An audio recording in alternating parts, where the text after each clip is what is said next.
Kangshalo 24 Ramchandroghat constituency ni bising khobjak Baijalbari Rungnokhlawo Kasho BJP IPFT Tipramo Thakathaja Koto Luku Kothumung Panda Shangtajakha Faini 26 April Shalmario Shalka Tripura Lok Sabha Ajokthani Chongmari Engna Thangi Tongo Amunorogino BJP candidate Purbo Tripura Lok Sabha Ajokthani Maharani Kriti Singh Devi Deburmana Kabang vote by Kaplai Klaina Bagai Oshani Panda Fai Mansakha Hasini Monchokra Dr. Manik Shaha Kacham Deputy CM Jishnu Deburman TTADC ni EM Sohil Deburma MLA Ranjit Deburma Tai MLA Shopna Deburma Akoshong আগামী 26 April এখানে বারবার আমার পূর্ব বক্তারা বলেছেন 26 April আমাদের পূর্ব আসনের যে সংরক্ষিত আসন সেই আসনের নির্বাচন সেই নির্বাচনে আমাদের রাজ পরিবারের রাজকন্যা মহারানী কৃতি সিং দেববর্মা মহোদয়া ভারতীয় জনতা পার্টির পদচিহ্নে ওনাকে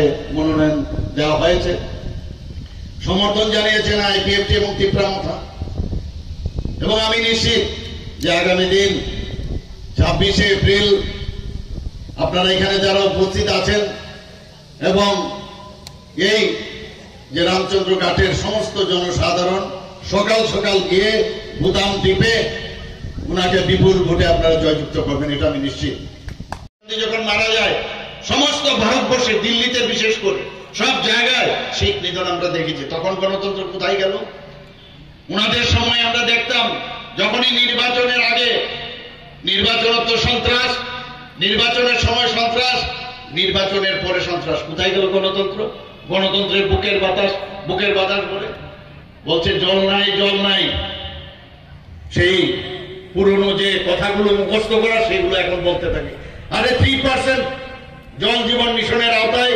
3% ছিল সেখানে এই সরকার আসার পর 56% এর উপর হয়ে গেছে বন্ধুগণ শুধু তাই নয় আমাদের মাননীয় প্রধানমন্ত্রীজি বলছেন যে এতদিন এইবার আমাদের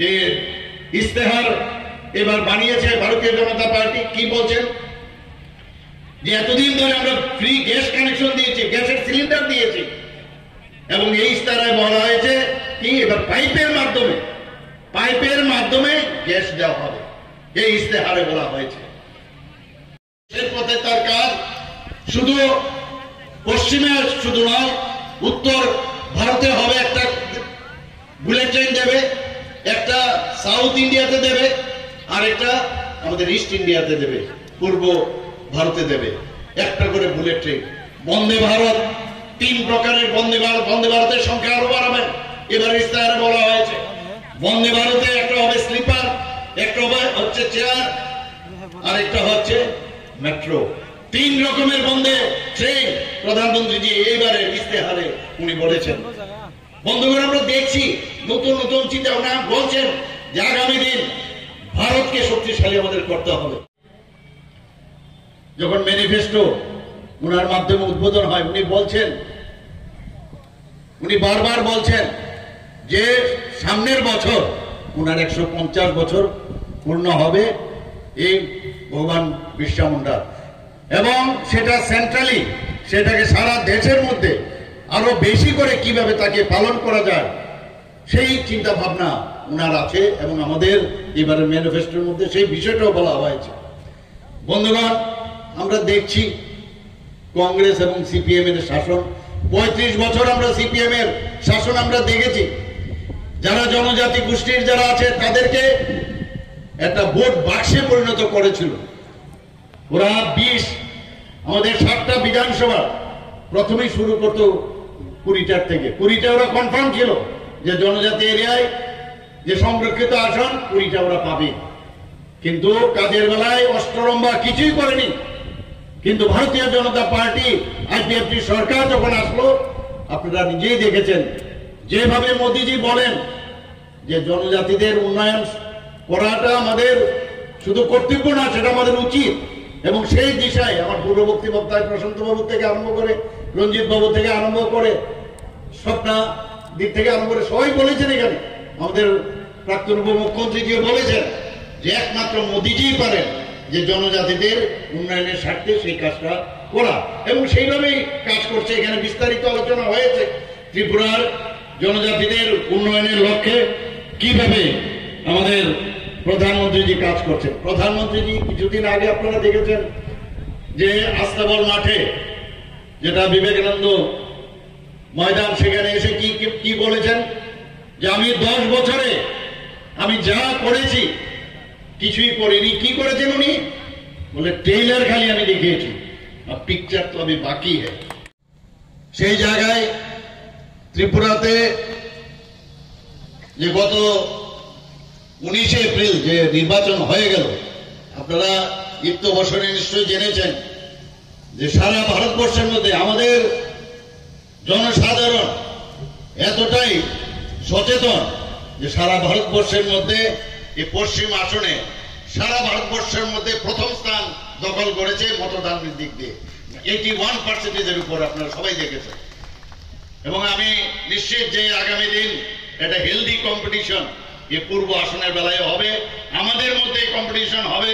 যারা মতদান এই পূর্ব আসনে দিতে যাচ্ছে তাদের মধ্যে কম্পিটিশন হবে যে আমরা আরো কত বেশি সকাল সকাল গিয়ে এই 26শে এপ্রিল সেই যে ভোটদান কত বেশি আমরা দিতে পারি। আমাকে অনেক সাংবাদিক জিজ্ঞেস করে যে আপনার কাছে চ্যালেঞ্জ কি, আপনাদের কাছে চ্যালেঞ্জ কি। আমি বারবার বলি আমাদের কাছে চ্যালেঞ্জ একটাই, কত পার্সেন্টেজ আমরা আরো বেশি পাবো তার চ্যালেঞ্জ। বন্ধুগণ, মোদিজি বারবার বলছেন, মোদিজি কি বলছেন? উনি বারবার বলছেন যে मैं গ্যারান্টি लेता हूं, আমি গ্যারান্টি দিচ্ছেন সব বিষয়ে। মোদিজি বারবার বলছেন যে জনজাতিদের উন্নয়ন অবশ্যই আমাদের করতে হবে। তার প্রকৃত উদাহরণ আমরা নিজেরাই দেখেছি যে ভারতের রাষ্ট্রপতি একজন মহিলা, যিনি জনজাতি গোষ্ঠীর একজন, ওনার কারণে সেটা সম্ভব হয়েছে। আমরা সবাই আরেকজনকে আমরা দেখতাম ওদের সময়ে খুন, সন্ত্রাস, নির্যাতন, নারী নির্যাতন থেকে বাদ নেই কিছু, অগ্নিসংযোগ। সেই জায়গা থেকে যখন 2018-তে মাননীয় প্রধানমন্ত্রীজি এই দুঃশাসন এবং কুশাসনের শাসন থেকে আমাদের মুক্তি দিল, তারপরে ডেভেলপমেন্ট, উন্নয়ন কাকে বলে সেটা আমরা দেখতে পেলাম। আমি নিশ্চিত যে আগামী দিন যেটা মাননীয় প্রধানমন্ত্রীজি বলছেন যে সবকা সাথ সবকা বিকাশ, বিশ্বাস আর প্রয়াস, সেই কাজটা হবে। ওনারা এখন কি বলছেন? বলছেন যে না, এখন সময়ের কারণে আমরা একজনের হাতে আরেকজনের হাত মিলিয়েছি। Need of the hour. আগে বুর্জুয়া বলতো, সিপিএম কংগ্রেসকে বুর্জুয়া বলতো, বুর্জুয়াদের সাথে হাত মিলিয়েছে। আমার দুঃখ হয় এই কমিউনিস্টদের যিনি প্রধান, আমার ওনার প্রতি একটা আলাদা সম্মান ছিল, কিন্তু এখন কোথায় গেল? এই যে এদের ইন্ডিয়া জোট, ইন্ডিয়ার এত আর নেই, এখন ইন্ডি জোট হয়ে গেছে। এই ইন্ডি জোটের এখন বলছে যে না, আমরা এখন চিহ্ন কোথায় আমরা ভোট দিব এটা ইম্পর্টেন্ট না। এখন যেহেতু আগামী দিনে গণতন্ত্র থাকবে না, সংবিধান থাকবে না, এর জন্য আমরা একসাথে হয়েছি। বন্ধুগণ, সংবিধানের কথাই যদি আমরা বলি, আমাদের যিনি সংবিধানের প্রধান ছিলেন ডক্টর বি.আর. আম্বেদকর, উনি কোথাও বলেননি যে একই দেশে 2 বিধান, 2 প্রধান আর 2 নিশান থাকবে। তাহলে মাননীয় প্রধানমন্ত্রীজি 370 ধারা যখন বিলোপ করলো, তো উনি তো সংবিধান বাঁচিয়েছেন, কোথায় সংবিধান নষ্ট হবে? এক জায়গায় বলা হয়েছে যদি ডক্টর বি.আর. আম্বেদকর এখন নিজেও ফিরে আসেন আর উনি যদি চান সংবিধান পরিবর্তন করবেন, সেটাও সম্ভব না। সংবিধান কোন সময় পরিবর্তন করা যায় না। ইএম সোহেল দেববর্মা,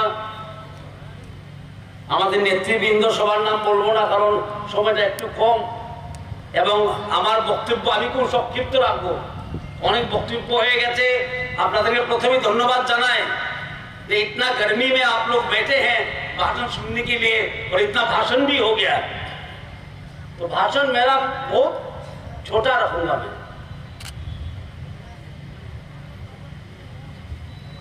এটা হলো দীর্ঘদিন ধরে রামচন্দ্র ঘাট হলো দশরথ বাবুর এলাকা ছিল। আমরাও দীর্ঘদিন ধরে বিজেপি করি, 35 বছর হয়ে গেছে। চুলটা কালো থেকে আজকে সাদা হয়ে গেছে। যখন যখন আসতাম এখানে বিজেপি করার জন্য লুকিয়ে লুকিয়ে আসতে হতো, ভয়ে ভয়ে আসতে হতো সিপিএমের দাপটে। আজকে এই দিন নেই, আজকে তো এই দিন নেই, আজকে উন্নতির দিন, ভয়ের দিন নয়, উৎসবের দিন। আপনাদের এমএলএ দাঁড়িয়ে বলেছেন 1.5 বছর সময় থেকে কমে 300 কোটি টাকা ইনভেস্টমেন্ট হয়েছে কোথায়? রামচন্দ্র ঘাট মতো একটা কনস্টিটিউয়েন্সিতে। আমি অর্থমন্ত্রী ছিলাম 1.5 বছর আগে, আমি জানি ত্রিপুরার অর্থের অবস্থা কি, সেটা কিভাবে সম্ভব হলো। তারা ভারতবর্ষে একটি স্লোগান, মোদি হ্যাঁ তো নমকিন হ্যাঁ। আজকে মোদিজি আছে বলে আমরা পারলাম সেটা করতে। আর এবার 26 তারিখ কার ইলেকশন? মোদিজির ইলেকশন। এটা কোনো এমএলএ ইলেকশন নয়, শুধুমাত্র আপনি এখানে এমপি পাঠাবেন এটা নয়, বিজেপির প্রার্থীকে ভোট দেবেন, সেটা জমা হবে মোদিজির খাতায়। আর আমরা তো মোদিজিকে বেশি কিছু দিতে পারি না, हम तो छोटे स्टेट है, हमारे पास दो सीट है। त्रिपुरा के पास कितने सीट है? 2 सीट है। यूपी जैसा 80 सीट नहीं है। हमारे दायित्व मोदी के 2টা পদ্মফুল উপহার দেওয়া। একটা ইলেকশন তো হয়ে গেছে, আমাদের মান্দায়ের এমএলএ বলছিল সেখানে রেকর্ড হবে। আমরা চাই আমাদের সংরক্ষিত আসনে, যে আসনটা ত্রিপুরাসার নামে আছে সংরক্ষিত এসটি রিজার্ভ, সেখানেও যেমন একটা রেকর্ড তৈরি হয়। এবং আমি বলেছি আমার বক্তব্যের আগে, এটা দশরথ বাবুর সিট ছিল দীর্ঘদিন। আমি দশরথ বাবুকে সম্মান করি, উনি অনেক সংগ্রাম করেছেন ত্রিপুরাসাদের জন্য, এটা আমি অস্বীকার করি। কিন্তু পার্টিটা তো ঠিক ছিল না, জায়গাটা ঠিক ছিল না। কারণ 20 গাছে 20 ফল ধরবে। আমার মনে আছে দশরথ বাবু মারা যাওয়ার কিছুদিন আগে শ্যামাচরণ ত্রিপুরা, নগেন্দ্র জমাতিয়া আর আমাকে ডেকেছিল, আমরা গিয়েছিলাম ওনার বাড়িতে। ওনার ছোট মেয়ে আমার পরিবারে বিয়ে হয়েছে, আমরা গেছিলাম ওনার বাড়িতে। উনি আমার হাত ধরে বললেন, সৃষ্টিকর্তা অনেক কিছু করার আছে, আমি করতে পারলাম না, পার্টি করতে দিল না। এই কথা আমি অ্যাসেম্বলিতে বলেছি যখন মন্ত্রী ছিলাম। লজ্জা করার কিছু নেই, সত্য বলতে। আমার অনেক কিছু করার ছিল, ইচ্ছা ছিল, ত্রিপ্রাসাদের জন্য অনেক কিছু করার ইচ্ছা ছিল, কিন্তু পার্টি করতে দিল না। আমার মনে আছে ওনাকে মুখ্যমন্ত্রী করা হলো শেষ বয়সে, সঙ্গে আবার উপমুখ্যমন্ত্রী, হোম মিনিস্টার দিল আরেকজনকে, সমর চৌধুরীকে দিয়ে, সমর বাবুকে দিল হোম মিনিস্টার করে। ত্রিপুরাতে নিয়ম আছে যে মুখ্যমন্ত্রী হয় সেই হোম মিনিস্টার হয়, সেই তো হোম মিনিস্টার হয়। আজকে মানিক বাবু মুখ্যমন্ত্রী, উনি হোম মিনিস্টার। বিগত দিনে বিপ্লব বাবু মুখ্যমন্ত্রী ছিলেন, উনি হোম মিনিস্টার ছিলেন। কিন্তু অশোক বাবু যখন মুখ্যমন্ত্রী ছিলেন, সমর বাবু হোম মিনিস্টার। বিশ্বাস করে না, জনজাতিদেরকে বিশ্বাসই করে না। অথচ সিপিএম তৈরি হয়েছে দশরথ বাবুর কাঁধে বন্দুক রেখে। এ হলো সিপিএম এর ইতিহাস। আজকে বলছি কারণ আরসিঘাটে এসছি বলে। তাই এমন পার্টি করা আমার ত্রিপ্রাসাদের মানায় না, এবং আমাদের বাঙালি ভাই বোনদেরও মানায় না, যেখানে উন্নতি নেই, আর ত্রিপ্রাসাদের জন্য বিশ্বাসই নেই, সম্মান নেই। আমার মনে আছে 2008 সনে মহারাজা বীরবিক্রম মানিকের 100 বার্ষিকী, 100 বছর পূর্তি, একটা গভর্নমেন্ট প্রোগ্রাম হলো না, একটা গভর্নমেন্ট প্রোগ্রাম হলো না মহারাজার 100 বার্ষিকীতে। আমরা গিয়েছিলাম মানিক বাবুর কাছে, আমাদের মানিক বাবু না, সিপিএম এর মানিক বাবু, হ্যাঁ, মানে সরকারের কাছে গিয়েছিলাম আমরা, গিয়ে বললাম আপনিও তো এমবিবি কলেজের ছাত্র,